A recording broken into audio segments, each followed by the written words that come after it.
What's up, everyone? Curtis here with another episode of Everything Entrepreneurial. In this episode, I'm speaking with Dan O'Mahony.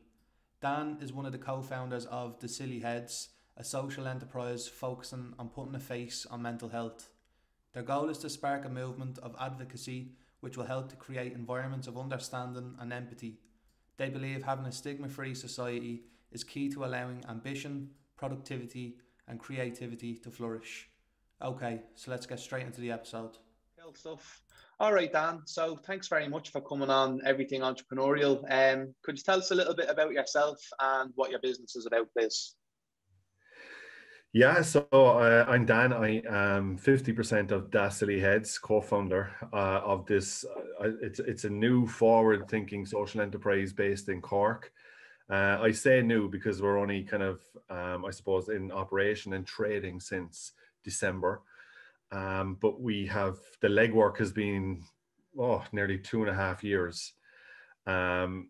Basically what we do is, it's all centered around mental health advocacy and the promotion of that advocacy, and in specific terms, visual mental health advocacy. So how you can impact for the better somebody through what you see. You can see that the bobble hat that's on my head is an important part of kind of our movement.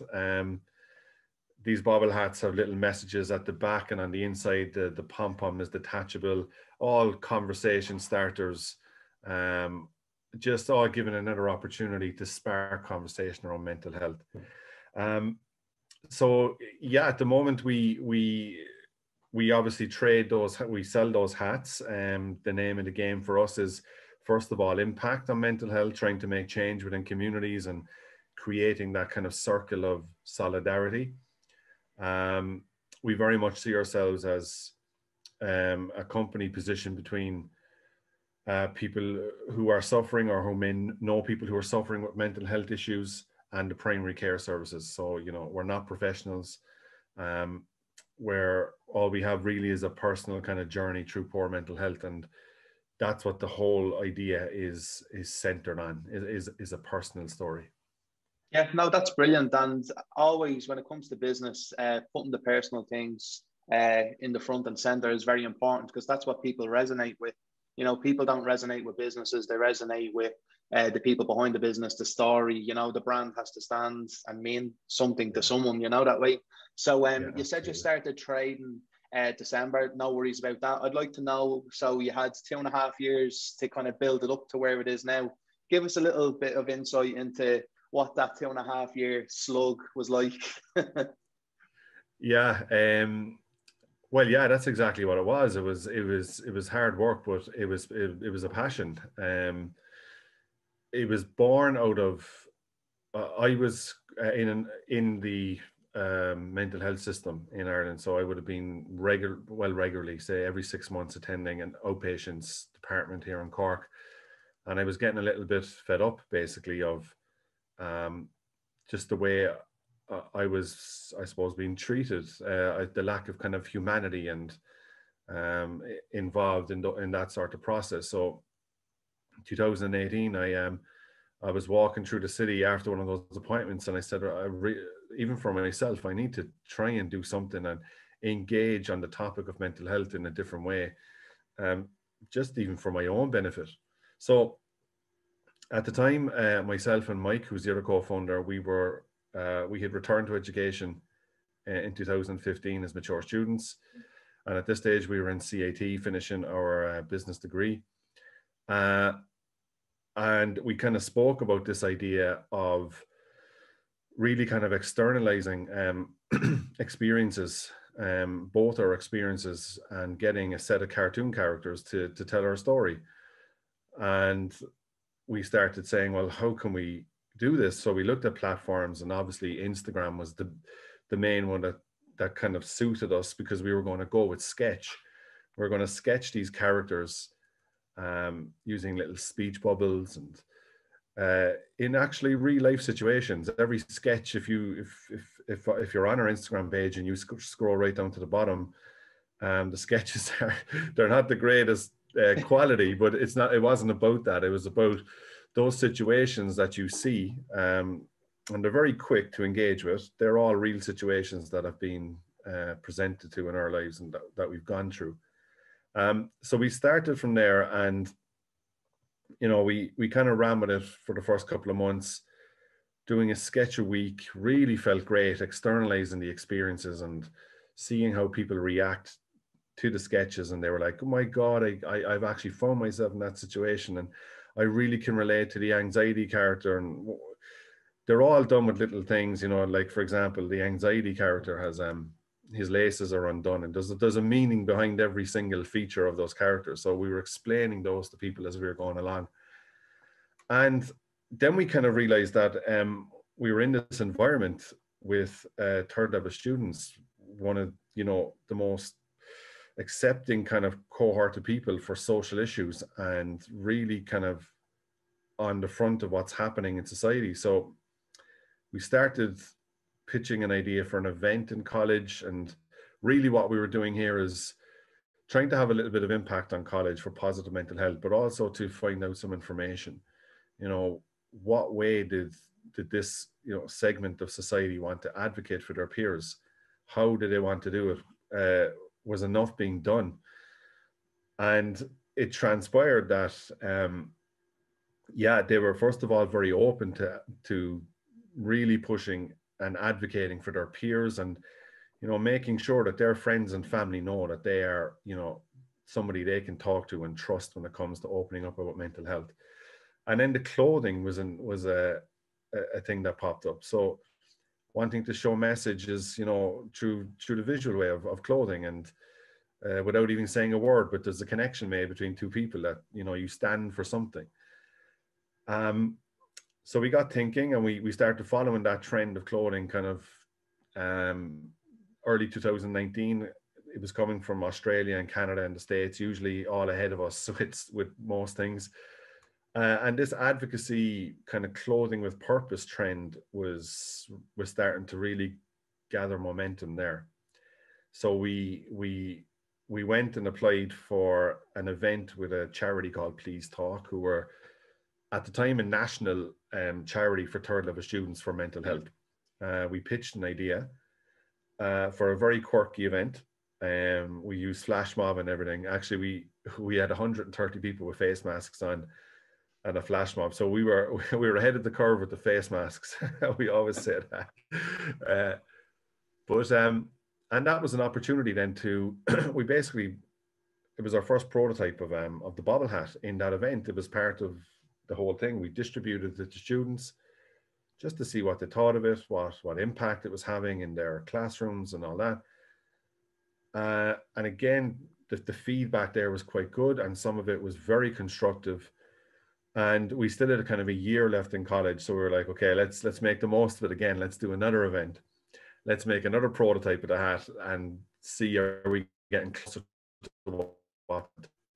And we did a second one and a second hat. I think the difference this time is we really start, this concept that we kind of starting to develop with the animations and the product. It was becoming clear that this was a movement of advocacy. And there might be possibility here for this to, become a social enterprise, and for the two of us to at least give it a go and, try to work in an area that we're extremely passionate about. So that's when we started thinking, right, let's see if, people would actually buy our bobble hats, would actually hand over money for our bobble hats. Now, all the money was going to our second event to pay for that to be put on. Now, we were only charging €10, setting up in the corridor there in CIT, typical kind of lemonade stand, Yeah. it was a great part of the story. And the intention was, look, we had 200 hats to sell these from kind of September to February to raise enough funds for the event, which would be happening mid to late February. And we sold out within 6 days, which was Jesus unbelievable. Now, there's a lot of factors there. I mean, it was a tenner for a really good bobble hat, but the cause, and that was probably our first piece of real validation that, people are willing to not only invest, the money in these things, but wear them and make the impact as we saw in the months ahead. People were just, they were everywhere around the campus. It was brilliant. It was a great show of solidarity. And I think then 2020 was when we said, okay, we're going to give it a go. So we started applying for things like Social Entrepreneurs Ireland. I don't know, maybe you're familiar with those, that great group there. So I think there was 360 applicants, narrowed down to 60 for their program, bootcamp program in 2020. So we made that, which was brilliant, the mentoring and all that kind of stuff. And then we applied for Ignite, which is an accelerator program for startups based in UCC. And we made that as well. So we were really starting to get really good validation and building up a kind of a movement of people on social. And then really kind of, it just kicked on. We were just all hands on deck, you know, trying to set up this business, getting the website developed. You know yourself, you've got, you know, 20 different plates spinning now. Oh yeah. Yeah. So, and that was kind of the back end of 2020. So we're in the middle of this pandemic as well. So it was, people use it all the time. A roller coaster probably doesn't do it justice when you're starting up a business. And especially when it's driven by passion, you know, you tend to just work and lose track of time and lose track of when you're eating and sleeping and stuff. So yeah. And that brought us to here, brought us to December 2020 when we had the final bobble hats and we were off and running. Brilliant. It's absolutely amazing. Like I said before we jumped on, like, had a look at the website and the social and everything, and it's all so cohesive. It's a great cause and everything. Like, it's unbelievable. It makes you feel good, and people who are involved in that, it's going to build a sense of community. The whole visual cues, like the bobble hats and everything, like it's ideal. It's perfect for what it's actually doing, you know, raising awareness of mental health. I think it's a good way for young men in particular who are going through different types of mental health issues, that it's a way for them to express themselves and, you know, to see someone else who might be going through something similar, and they can kind of bond in a way, you know, even if they don't actually speak to one another, it's still something there, you know, you're not going through things alone. So it's extremely powerful. So in relation to you starting the business, you didn't have any previous entrepreneurial experience. You never started any businesses before, did you? No, never started any businesses before. As I mentioned, myself and Mike returned to college as mature students. We both came from a retail kind of background, working in retail. Mike working in Dublin. I was working here in Cork. I moved into sales then. Online sales mainly, which was a great experience for a year. And I suppose a big part of the story then, you know, there is a lot of, I suppose, value in that kind of experience, you know, on the job, learning kind of retail customer service and all that kind of stuff. But in 2014, I made a kind of well, at the time it was a very scary decision to go insolvent. So, you know, I've got 2 kids as well. I've got a wife, and I kind of put the house in the line. And this was really to return back to college. Because your point is, you know, I wanted to learn. I always had it that I really wanted to work for myself, but I wanted to work in an area that I was passionate about. And I've always, you know, I had that kind of goal and dream, and in true entrepreneurial fashion, even though I hadn't much experience of being an entrepreneur, I was a bit of a risk taker. You know, I kind of went through this process of a year of insolvency, not knowing if I'd have a house at the end of it. But luckily it paid off, and I was able to pursue the education and start to upskill and really, really kind of spend, you know, since 2015, it's all been, we started off actually in exercise performance, but there was still elements of business within that course. And then we really moved towards the business side of things in CIT, and just immersing myself in on that entrepreneurial kind of mindset, and, you know, everything from marketing to psychology to law, all those little bits. And I'm just loving it. Probably the best decision I've made. Although it didn't feel like that at the time, but hindsight is a great thing. Yeah, exactly. And I feel myself like exactly what you said. It's like I run a digital marketing agency here in Dublin, and like you have to wear plenty of hats, but it keeps things interesting. And I always wonder, I'm like, is lifelong learning, is constantly learning and developing one of the foundational aspects of like having lifelong happiness, like remaining curious and interested and stuff like that. It's something to ponder on, So. I think so. I really do. I just think you can never stop. I suppose too, because the world is just evolving so much. I mean, whether it's technology or the situation we're in now, but it just moves so fast. And, I think if you can strike that balance between trying to keep on top of it, just on the know of what's happening, but not too much or to the point where you kind of, get too stressed out about things. I think that's a nice space to be in, but I definitely agree. I think lifelong learning is just, it's so important. I know it's something I'll try to do as much as I can, well into my 60s, probably 70s. Yeah, Hopefully. I wonder how we could convert, because I remember when I was a little young fella, I was a little fucker. Didn't give a shy about any learning around. I just wanted to go on a mad one all the time, drinking and all. But like, how do you convert? Yeah. How do you show people that are like that to like, really just fair enough, skill might not be the be all and end all, but like lifelong learning and a willingness to learn, you can really improve yourself. That way, how do you communicate that with young ones? It's tough, because all you need to do is, as you've just done there, cast yourself back to, if you can, when you were in that mindset. And now as I'm talking, I'm casting myself back to when I was in that mindset, and I just did not want to hear from anyone that was kind of 3-4 years or above older than me, because they just giving the fingers. It just was not, whatever word you want to put on it, cool, trendy, it just wasn't kind of fitting with my vibe, so yeah. But and that is the key. It's like, how do you make a connection with those people? And I think there's a lot to be said for kind of drawing back in your own experience and trying to understand what way you were thinking and what you were getting caught up on, those small little things that would kind of make you storm out the door, as I did many a time with my mom and dad. And just trying to implement it. And it's always, it's going to be, it's very difficult, and it's never going to work 100% of the time. But especially in the work we do, we just try new ways all the time to try and keep it engaging, colorful, a little bit kind of on trend. We do workshops as well, so it's not, our workshops is not a case of racking up and giving a lecture, or PowerPoint.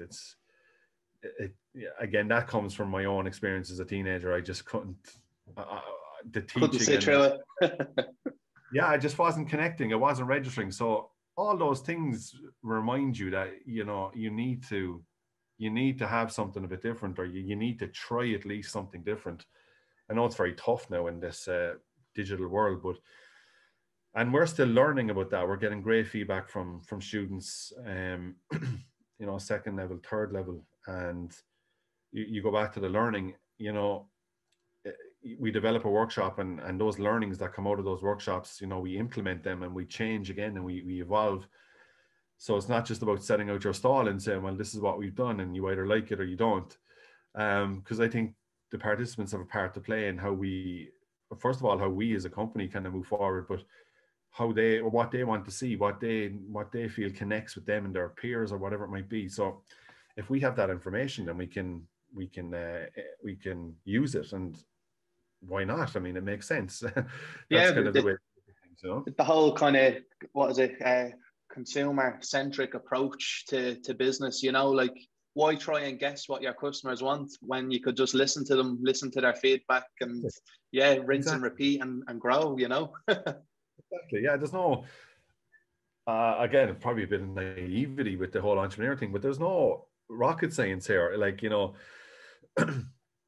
you want to, it's basically, do people need or people want what a service or a product that you have? And it's much more complex than that. You're trying to find that information and showcase it in a way that you know, what you think comes true, and people actually do, you know, part with money for this.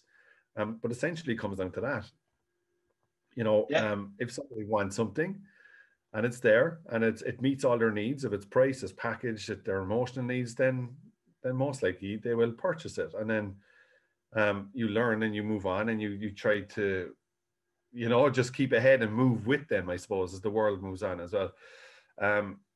So yeah, look, that's kind of with the business hat on, but as I mentioned earlier, it's the impact really from us is the number one, because X amount of hats equals X amounts of potential conversations, equals X amount of potential people getting professional help, equals, you know, X amount of people improving their life quality, that kind of stuff, reaching their ambitions and goals. So that's the kind of way we see it. And it's been great. The feedback has been great so far. So we're just, yeah, look, it's just 1 week at a time now, enjoying the journey and stuff. But yeah, just keeping that impact central is very important. Yeah, it definitely. And I can feel that off you as well. It's extremely important. So there's 2 years in the business yourself, and it was Mike that you said, was it?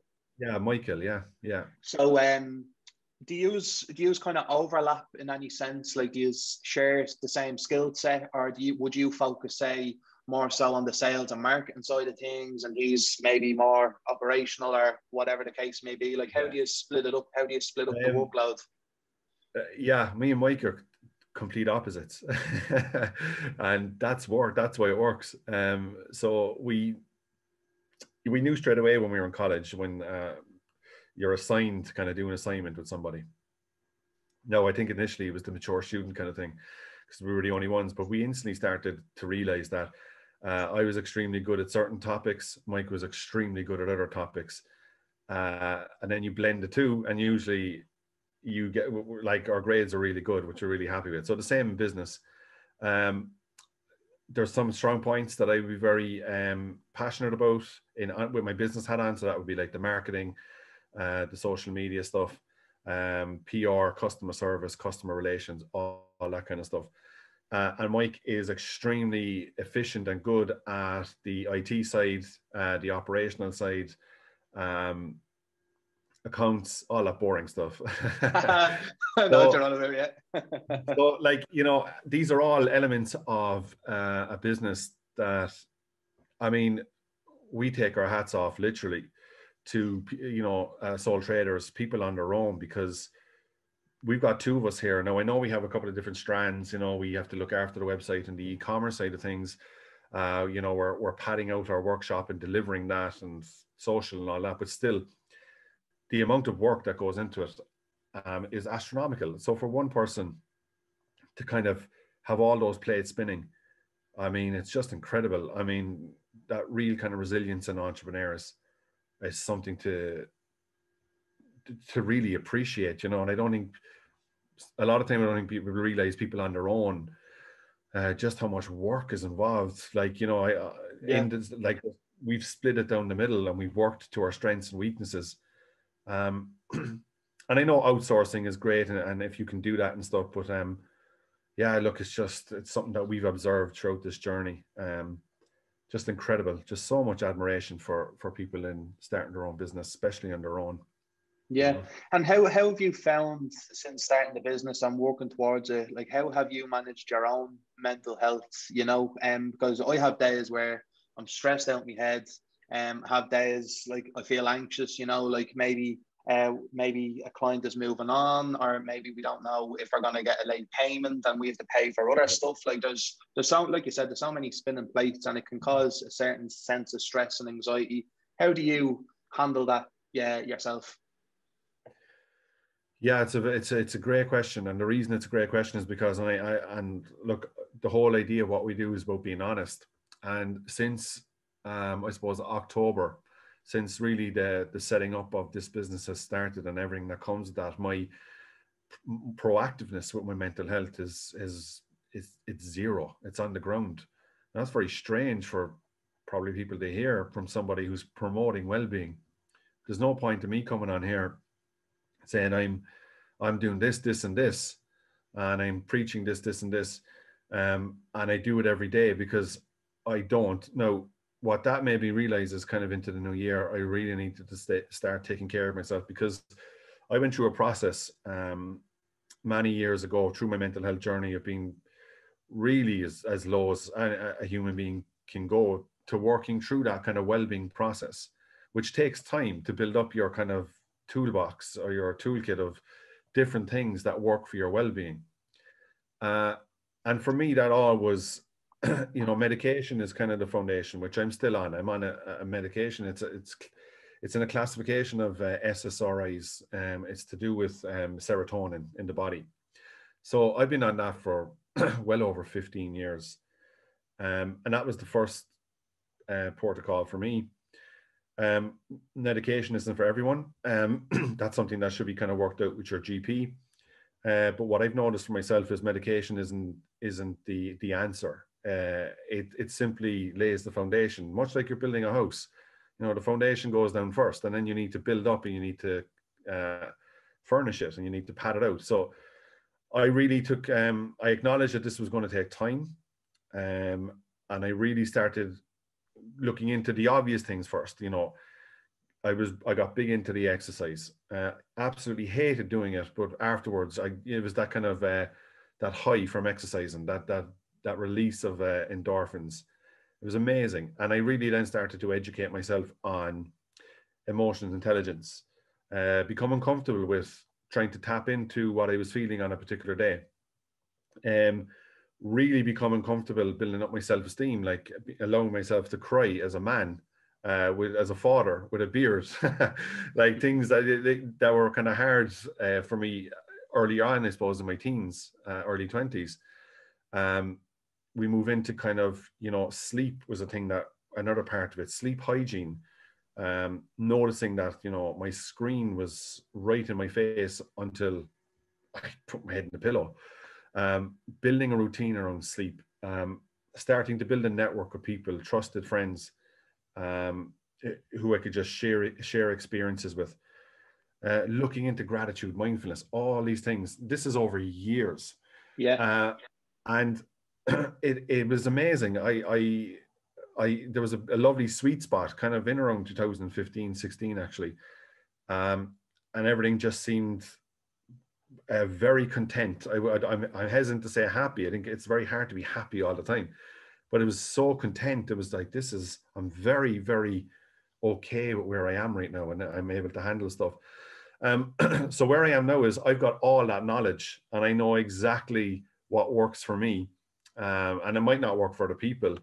I just need to implement it now. I need to find that balance between, helping other people and passing on, I suppose, that knowledge from my own life, but actually working it back into my life now, because it's like anything. I'm feeling stressed. I mean, my burnout I can feel the burnout happening. Last week I had a very severe bout of anxiety triggered by something silly. Lasted for about 3 or 4 days. But 3 or 4 days where I was very unproductive, and it's, the basic of tasks become very, very hard. So, and you might know, you run a business, 4 days, you feel like it's 4 years, you're losing out on so much, so you've that kind of guilt flowing on as well. And it's definitely something that I'm starting to improve. I'm definitely starting to look at my sleep now again. I've started reading again.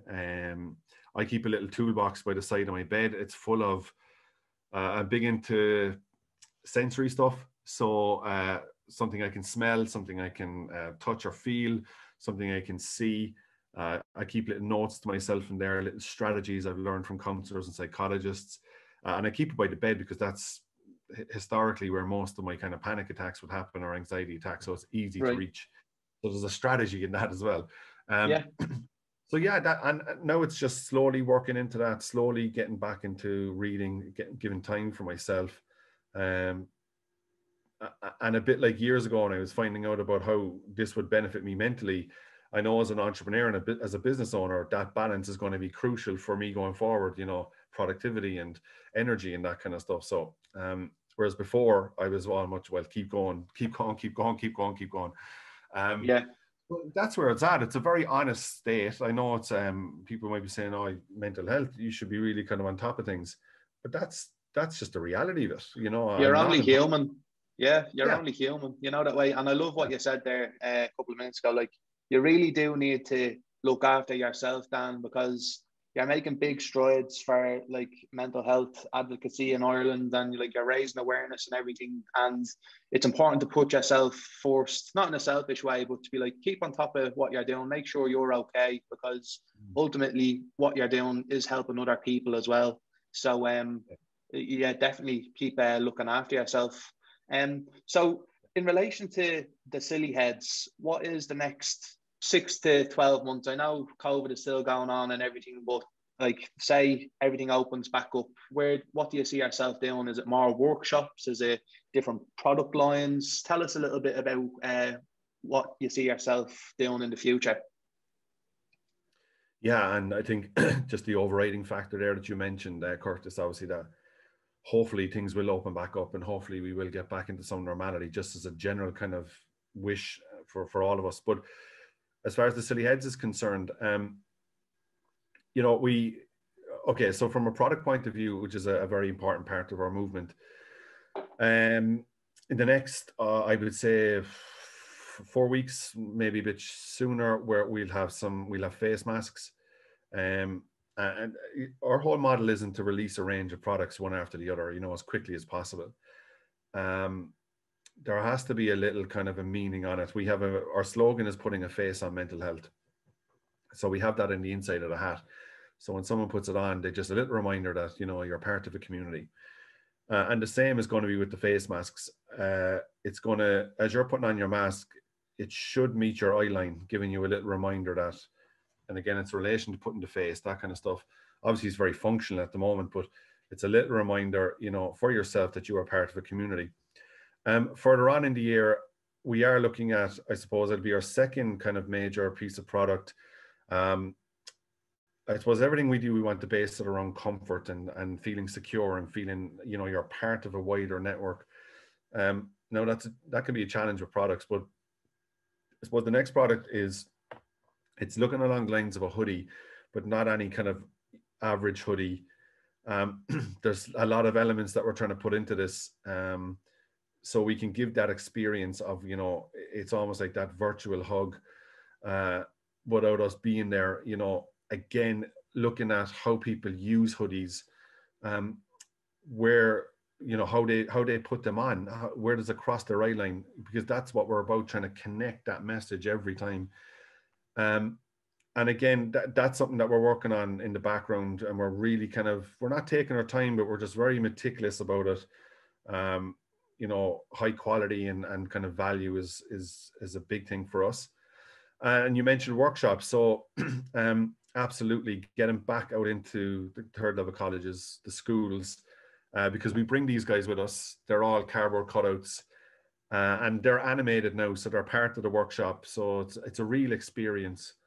And you know, we usually kind of take off the bobbles on the hats, the pom-poms, and we launch them into the crowd, and we might give away a couple of hats, and it's very immersive. So that was obviously taken away from us with COVID. And I think there will be an element of online continuing as well for the workshop. So beyond that, an initial idea was as well, it was when we do have a couple of products under our belt, is maybe to get out into, you know, markets, and have a little pop-up shop with a difference. You know, we were initially thinking about festivals, and it's not about going there selling 20 hoodies. It's going there with, okay, we have our product there as a way of advocating should you want it, but it's about kind of spreading our message and what we're about, and bringing with us kind of self-help tips from some of our partners in counselling services that people can have, put it into their wallet, just bringing that movement into a wider community. So that's where I'd like to see it happening once we open up. But look, who knows? Who knows? Yeah. I just think we need to keep the digital, the virtual, we just need to keep that kind of open. Like as soon as we open up, we're not going to just close down the virtual, because it's here to stay now. You know, we can make impact through a workshop with 50 people quicker, rather than trying to set it up and get there and all that kind of stuff. So I think I hope there'll be a nice balance between the two, because both have huge benefits. But look, fingers crossed. I'm it's one thing thinking this now, and then another thing kind of writing it in the diary, because things change so quickly. But fingers crossed. That's what we're working towards anyway. Yeah, that's brilliant. So if anyone was listening and they wanted to follow the Silly Heads or Dan yourself, where is the best place to find you online and to get involved with your business?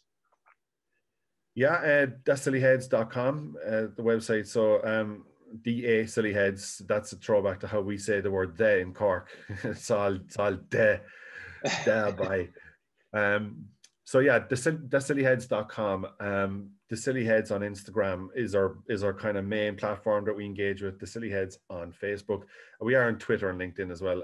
But like, feel free to, we've all the email kind of touch points there, or DM us, private message us, whatever. If you ever feel like you want to get involved in what we do, or you have an idea for the kind of concept that we have and how it could fit into, I don't know, your community or school, we're just open to everything. We're trying to get it out there, trying to get the message out as far as we can.